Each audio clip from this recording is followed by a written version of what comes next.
Саламатсыңар балдар. Бүгін сілер менен адабий окуу сабагын өтөбүз. Балдар, силер аптаан сулуусуңар. Силердин маанайыңар эң жакшы. Мен силерди байкап турам. Анда бардыгыбыз окуу куралдарыбызды алып, сабакка даяр болобуз. Бүгүнкү число 14 апрель. Сабагыбыздын темасы Жеренченин баласы. Жеренченин баласы.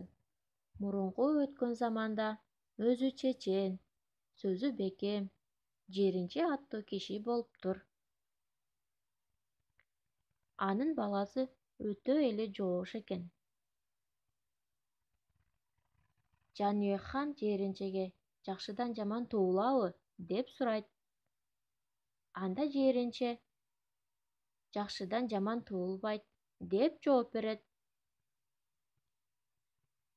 Мунусу кандай деп Жаныбек хан ойлонуп жүрөт. Жеренче чечен көзү өткөндөн кийин бир жылы Жаныбек хан калмактарга каршы жортуулга бара турган болот. Жеренченин баласына душманга каршы урушабыз, биз менен жүрсүн деп киши жиберип кабар кылат. Жеренченин баласы жаш бышты атты минип эл менен кошо жортуулга жөнөйт. Чоң уруш болот. Душмандар күчтүүлүк кылып, Жаныбек хан аскерлери менен артка чегинүүгө аргасыз болот. Качып бара жаткан хандын аты жүрбөй калат.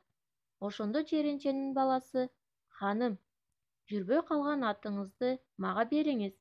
Мен сизге атымды тартуу кылам. Бир отоло беремин. Мен колго түшсөм, эч нерсе эмес. Сиз колго түшсөңүз, калмактын ханын чаап аламын" деп барганда, эли качып кетип, ханы колго түшүп калды деген элдин наамысын булгаган түбөлүк жаманатты сөз калар деп минген атын берет. Жүрбөй калган атты Жеренченин баласы минип, хан аман калыптыр.